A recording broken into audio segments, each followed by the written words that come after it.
Euh, Bonjour, Shalom. Bonjour, Mathé Lucien. Alors, c'est pour la première fois qu'on va enregistrer notre euh, discussion et l'intérêt Oui, de cet enregistrement est de pouvoir faire un point sur le pourquoi de notre rencontre et les possibilité qu'on va avoir ensuite de collaborer ou d'améliorer la vie des enfants avec lesquels tu travailles au Bénin. C'est ça? oui, D'accord. exactement. Oui. Alors, s'il te plaît, essaye de te présenter en quelques minutes pour que les autres qui OK. vont regarder sachent qui tu es. Voilà. Merci. OK, moi, je suis Salman Imadene, éducateur spécialisé de profession, diplômé d'État et j'accompagne les enfants autistes en situation difficile au sein de l'école Petit Poussé et à Kadjaou. Actuellement, c'est ce que je fais. Oui. Et ces euh, noms que tu as donnés se trouvent au Bénin. Exactement, oui. Et près de la ville de Cotonou, c'est ça? Oui, bien sûr. Est-ce que tu peux nous donner euh, un détail ou deux sur la ville de Cotonou? OK. Bon, Cotonou, c'est la capitale économique du Bénin et Cotonou regorge la plupart de la population béninoise et c'est au sein de cette ville que se passent toutes les, les activités économiques et plein de choses. Est-ce que tu as vécu à Cotonou depuis que tu es né? Ouais. Et moi, je suis né à Cotonou et j'ai grandi à Cotonou. J'ai fait mes études à Cotonou. J'ai fait tout en Cotonou en vrai. Et pourquoi n'as pas tu poursuivi d'autres carrières professionnelles? Bon, je vais dire que l'éducation spécialisée, c'est une formation qui m'est destinée en fait parce que je ne me suis jamais pensé, je n'ai jamais pensé, Imaginez. oui, imaginer que je vais peut-être rester dans le cadre de l'éducation ou de l'handicap ou plein de choses, mais c'est une question de destinée en fait. Et c'est de la même façon on s'est rencontrés en fait. C'est une question de destinée que je Oui. devrais vous connaître. C'est un peu ça. Oui, donc c'est, disons, un peu, c'est le pur hasard, c'est ça? Exactement, À parce que part le moi, destin, oui. oui, parce que après mon baccalauréat, ouais, je suis resté à la maison pendant une année. Et puis après, j'ai entendu parler de l'éducation spécialisée, une formation nouvelle qui vient d'être entamée au Bénin après 2 ou 3 ans de fermeture. Mais c'était ma promotion qui renouvelait en fait une nouvelle inscription pour les étudiants désirant faire l'éducation spécialisée au Bénin. Et je fais partie de la 10e promotion et je suis éducateur aujourd'hui. Félicitations d'abord. Merci. Est-ce que tu as aucun regret concernant ce choix? Bon, non, je me sens bien dans ma profession. C'est vrai que on dit souvent que quand on fait un choix, on devrait accepter de perdre certaines opportunités pour d'autres. De perdre. Ouais, j'avoue que j'ai perdu d'autres opportunités pour conquérir d'autres et j'espère que le choix que j'ai fait me donnerait peut-être de bonnes de me lancer dans l'aventure, de me donner tout ce que je veux et de pouvoir donner un amour, de l'amour et une possibilité une possibilité d'évolution des enfants en situation de handicap. Est-ce qu'il y en a beaucoup d'enfants comme ça? Ouais, surtout au Bénin, il y a plus d'un millier de familles qui sont dans cette situation, mais qui sont toujours dans l'étape où le processus de non-acceptation du non-acceptation du handicap de l'enfant et qui se disent souvent que les enfants sont peut-être hantés par des, des alliances familiaux, des alliances familiales du moins, excusez-moi, Euh, et Shalom, des questions. Écoutez, allô? oui.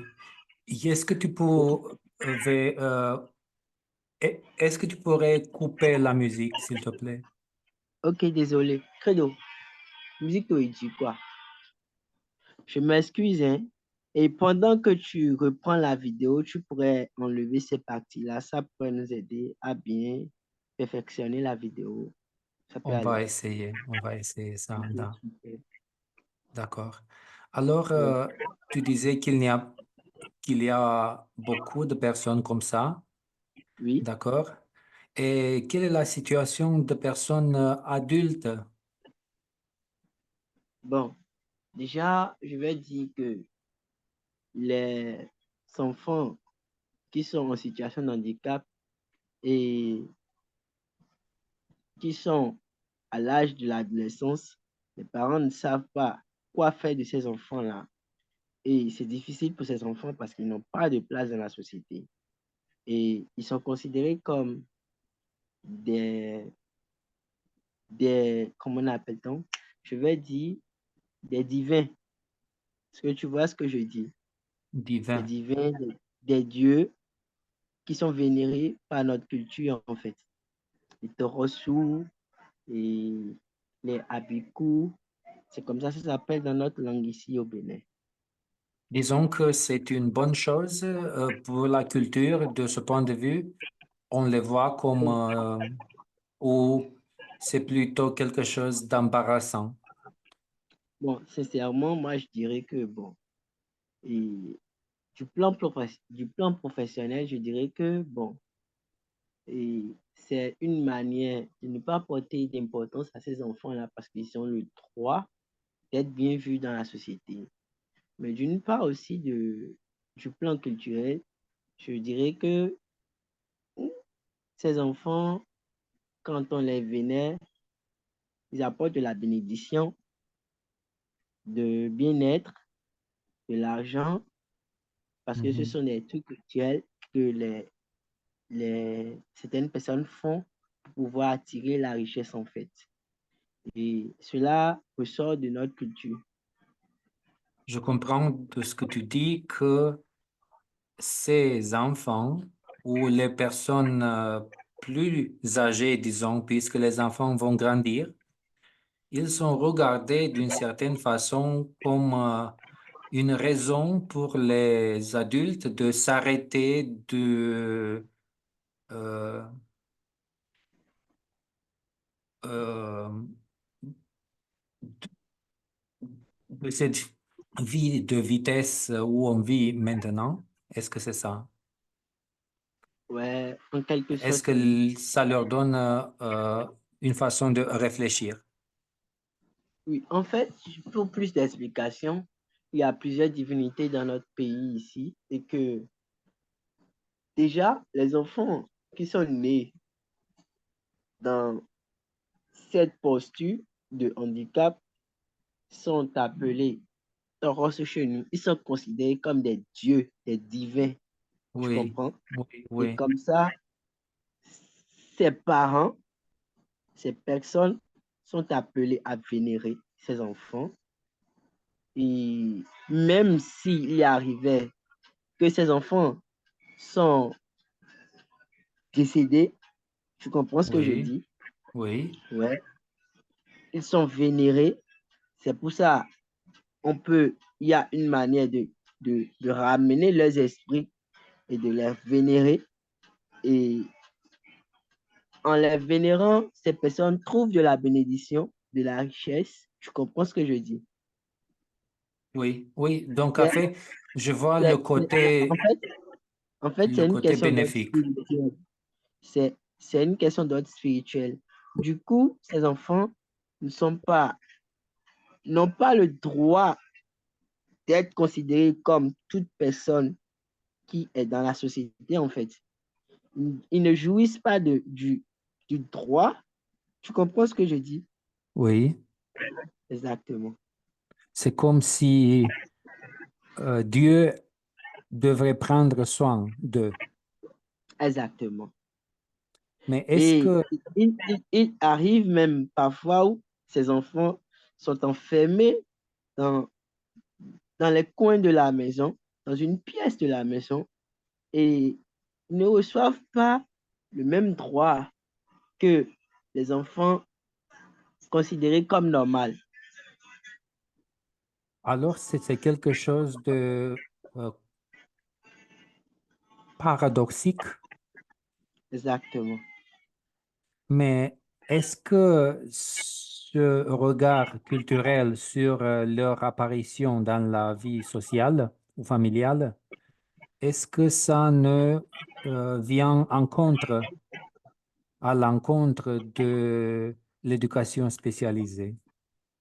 Bon, et je vais dire que l'éducation spécialisée prône la facilitation pour tout enfant de pouvoir accéder à la connaissance.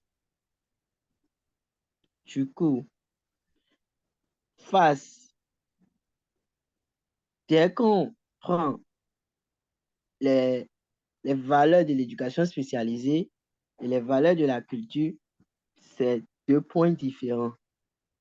Alors, ça va à l'encontre d'une certaine façon aux valeurs Exactement. culturelles précédentes. Exactement. Parce que ces enfants sont considérés comme des dieux et que l'éducation spécialisée appelle à, à trouver des aménagements pour mieux encadrer ces enfants. Alors, ça n'est pas réellement à l'encontre. Ça veut dire que on va bénéficier, on va faire mieux pour que ces divins soient agrémentés, disons. Oui, en vrai, l'éducation spécialisée est là pour pouvoir apporter et, un aménagement pour mieux accompagner les enfants en situation difficile, c'est-à-dire l'handicap, l'handicap invisible, ça dépend aussi de l'handicap que présente l'enfant. Oui. Super. Et de ce que je sais, il y a 3 mois que tu as commencé à travailler avec ces enfants, disons. Oui, ouais. Et maintenant, il y a la fin de l'année. Est-ce qu'il y a une petite conclusion durant ces 3 mois d'apprentissage, disons, même si tu es employé là-bas? Est-ce que tu pourrais faire une petite conclusion sur cette pratique de quelques mois? OK. Bon, je dirais que en octobre, fin octobre, début novembre, j'ai commencé ma fonction d'éducation spécialisée à l'école Petit Poussé qui est sise à Kadjaou, une des écoles primaires privées et un peu plus reconnue dans la capitale économique du Bénin. J'ai pris mes fonctions là. J'accompagne les enfants, j'accompagne 3 enfants et en situation de handicap. Et je les accompagne en situation de classe où j'essaie d'expliquer les consignes, les, les consignes, les activités que le maître essaie de donner à ses enfants-là,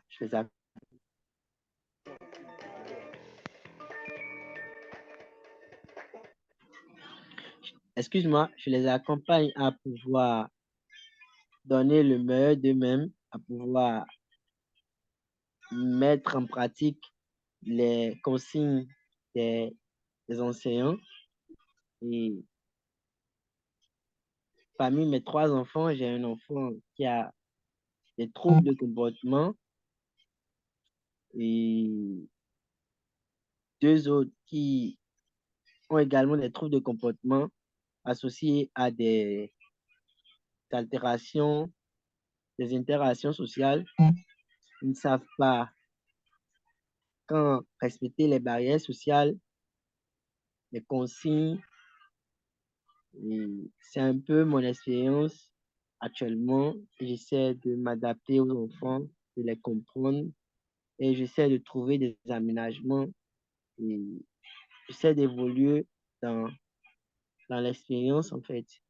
Et comme résultat, les 3 mois du premier trimestre, parmi les enfants d'une classe du cours initial, j'ai pu constater que les trois enfants qui sont inscrits dans cette classe sont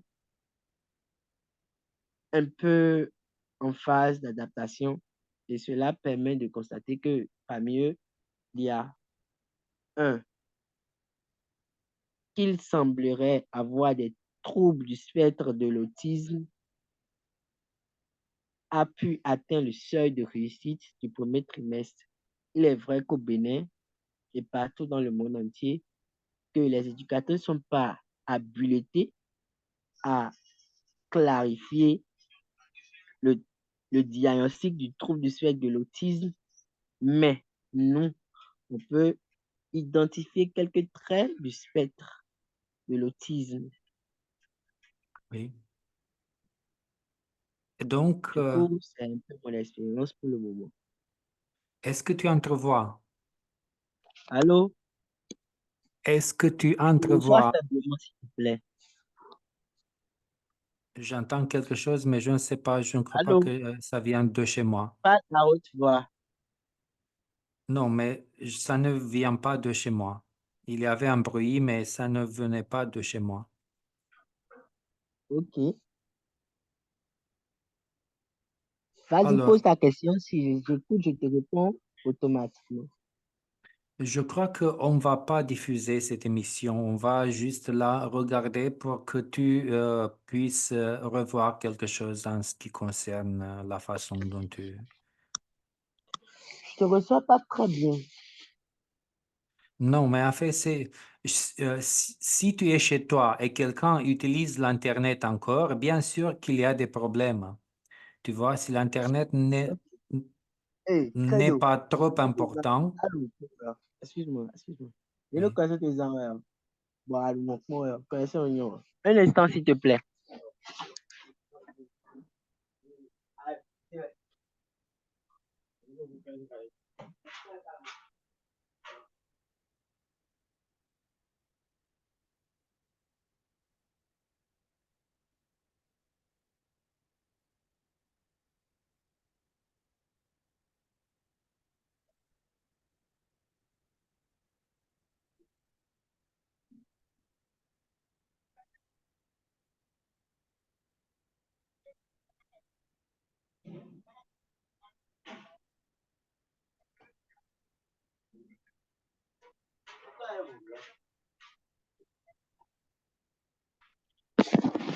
Allô? Si tu pouvais aussi essayer de mettre le portable, oui, comme ça, puisqu'on pourrait mieux. En fait, je crois que c'est ça vient de moi. Parce que j'ai tout mis. Non, mais c'est sûr que ça ne vient pas de chez moi puisque j'ai entendu le bruit venant de chez toi, disons. Donc c'était euh, comme Ok, ça que... continue de poser les questions dès que j'écoute, je te réponds. Est-ce que tu m'écoutes bien? Oui, oui, Ok, j'entends pose tes bien. questions. D'accord. Allô? Alors, Est-ce Euh, que... excuse-moi. Je voudrais que, même si on n'arrive pas à poster cette vidéo, tu Oui, me suis? oui, On va trouver un moyen de refaire une autre pour que tu oui, poses sur oui, ton canal, c'est pour ça. que j'ai plus de visibilité, en fait. On va refaire cette discussion pour que petit à petit, ça devienne un peu plus clair et plus importante pour toi. Ok, super, D'accord? ça peut aller. Essaie de poser des C'est, questions, là, je prends comme référence, en fait. oui, c'est presque la même chose que j'ai fait avec une copine ici en Roumanie. Et on est déjà à la 10e rencontre et on n'a pas rien posé en ligne. Et c'est juste pour se comprendre, pour voir les problèmes informatiques et d'autres choses. Donc, Ok, super, ça peut aller. mhm, Donc, d'accord. je M- suis en attente de la prochaine question. Je te pose la question sur les, les idées ou euh, l'intérêt que tu as, disons, pour l'année prochaine ou pour les 2 ou 3 années qui viennent. Est-ce que tu entrevois quelque chose dans le travail que tu fais ou dans ce domaine pour que tu puisses améliorer le travail ou les enfants? Super. Et dans le domaine de l'éducation spécialisée, j'envisage accueillir d'autres formations, plus me spécialiser dans le domaine de l'autisme et pouvoir être habilité à pouvoir faire le diagnostic de l'autisme afin d'aider les parents et tout, et progressivement à pouvoir détecter l'handicap de l'autisme chez les enfants.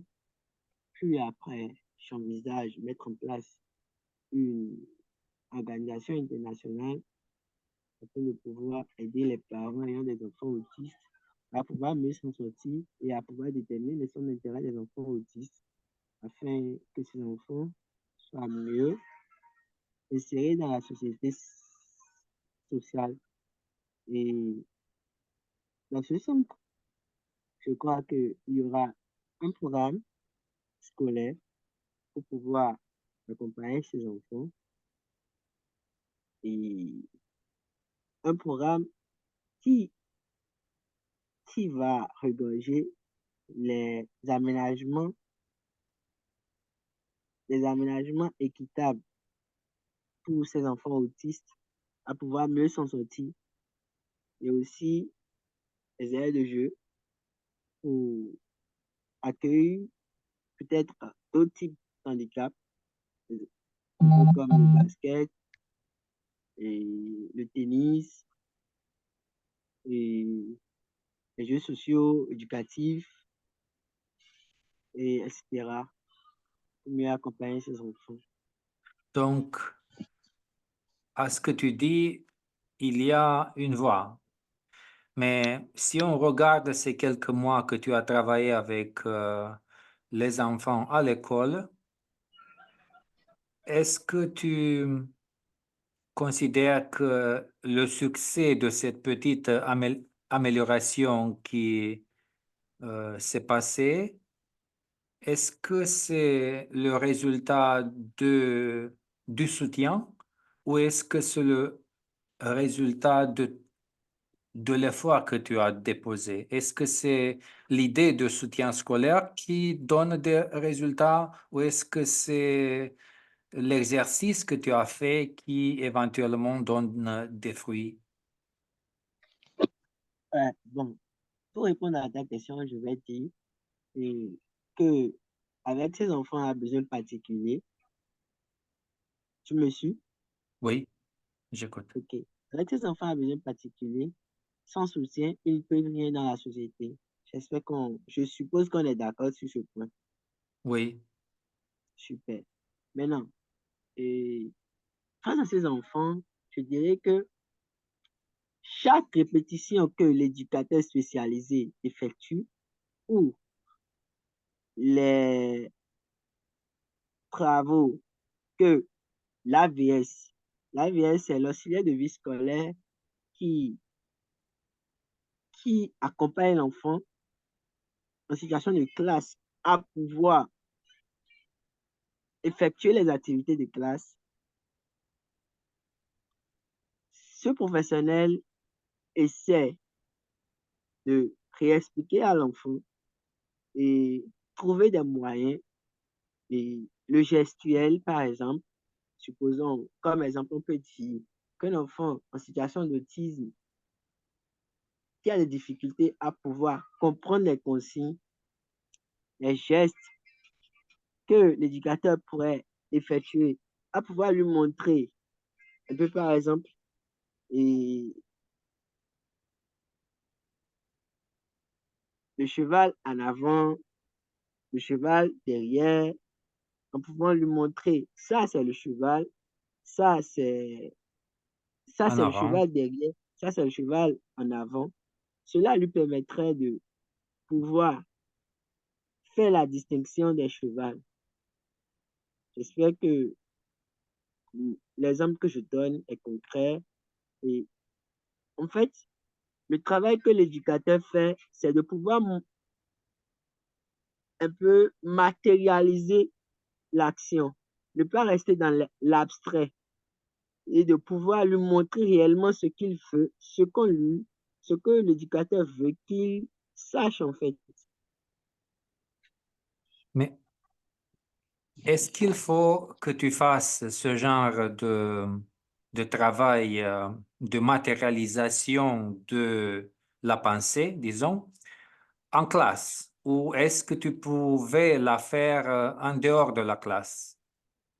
Est-ce que c'est obligatoire que ça se passe Ouais, durant bon, les classes? selon moi, en tant que professionnel, pour mieux accompagner ses enfants, il faut le concret, le réel, ce qui est visible à la vue de l'œil. Pour que l'enfant qui a des, une particularité cognitive puisse savoir réellement ce sur quoi on l'amène à pouvoir tester sa connaissance. Alors, ce que tu me dis, c'est plutôt l'intégration dans le réel, d'une certaine façon, joue un rôle significatif dans le développement de la cognition chez l'enfant. Ouais, ouais. Selon moi, c'est primordial. Et un enfant ayant un handicap, trouble d'apprentissage, trouble de trouble cognitif, les enfants ont besoin du concret afin de pouvoir tirer leurs épingles du jeu. Si on change d'éducateur, est-ce que ça pouvait donner de meilleurs résultats? Est-ce que la compétence de l'éducateur est plus importante que le soutien lui-même?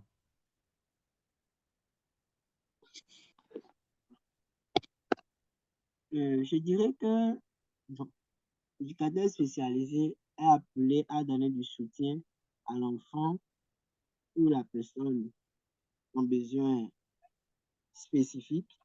Et je dirais que, bon, selon moi, l'éducateur fait un soutien. Du coup, et tout enfant a besoin spécifique, a besoin de soutien. Cela voudrait dire que cet enfant a besoin d'un éducateur spécialisé selon le domaine. D'accord. Du coup, au milieu scolaire, l'enfant a besoin d'un AVS qui est le professionnel immédiat qui accompagne l'enfant en situation de classe. L'éducateur également est appelé à pouvoir aider ses enfants, à pouvoir assister ses enfants à mieux s'intégrer et à s'adapter au programme scolaire que, comment on appelle ça, et je dirais, les, comment on appelle ça, je vais dire, le ministère de l'enseignement Oui, le système primaire et d'enseignement, secondaire a mis lui, en place pour chaque, oui. chaque enfant, chaque enfant d'un pays, je dirais. Mais si certains de ces enfants ne sont pas trop capables de se débrouiller, alors il y a le rôle de l'éducateur spécialisé qui est déterminant pour le succès de cette entreprise, disons. Exactement, oui. Et je dirais, je vais compléter aussi que ce n'est pas uniquement les enfants qui sont en situation de handicap qui ont besoin d'éducateurs spécialisés, puisque les enfants en situation en situation, les enfants qui ont des comportements problématiques, je vais dire, les enfants qui sont, dans le qui sont, qu'on envoie à l'école et qui n'ont pas de comportement adapté pour mieux suivre les études en raison des situations compromettant la maison, un peu comme euh, le vol, la fugue et tout ce qui va avec. L'éducateur spécialisé est appelé à pouvoir aider ses enfants à, à, à pouvoir tenir de meilleurs comportements dans la société. Et comment ça se fait que ces enfants sont acceptés, matriculés dans cette école? Est-ce qu'il y a un processus qui filtre les enfants et que une partie d'entre eux réussissent à entrer à l'école ou est-ce que c'est pour chaque enfant que ça pouvait se passer d'être intégré dans une école? Et je veux dire ces enfants avec à besoins spéciaux. Ouais. Et pour cette question, c'est une question vraiment primordiale. Et le gouvernement béninois essaie de trouver des moyens afin d'arranger cette situation. Et c'est pour cette raison qu'il y a eu la séance de réflexion sur l'autisme au Bénin tout dernièrement dans les mois précédents. Et je trouve que dans les années prochaines, l'État va pouvoir trouver des solutions face à cette problématique. Mais je dirais que c'est une bataille ici au Bénin pour que ces enfants à besoins spécifiques trouvent de la place dans les écoles. Donc, Puisque il n'y a pas trop de beaucoup place. d'écoles inclusives, allô? Je comprends qu'il n'y a pas trop de place de ce que tu dis. Exactement. Il n'y a pas de place pour les enfants qui ne sont pas considérés parce que ici au Bénin, les enseignants ne sont pas formés pour Intégré. donner des enseignements à ces enfants-là parce qu'il y a la masse des enfants qui sont dans la classe et accompagner un enfant à besoins spécifiques, c'est vraiment, c'est vraiment un travail primordial de pouvoir lui expliquer. C'est un double effort en fait. Et les enseignants ne sont pas capables de pouvoir effectuer ce double effort-là. Donc, il y a peu d'écoles inclusives au Bénin et c'est une galère, je te dis. Mais est-ce que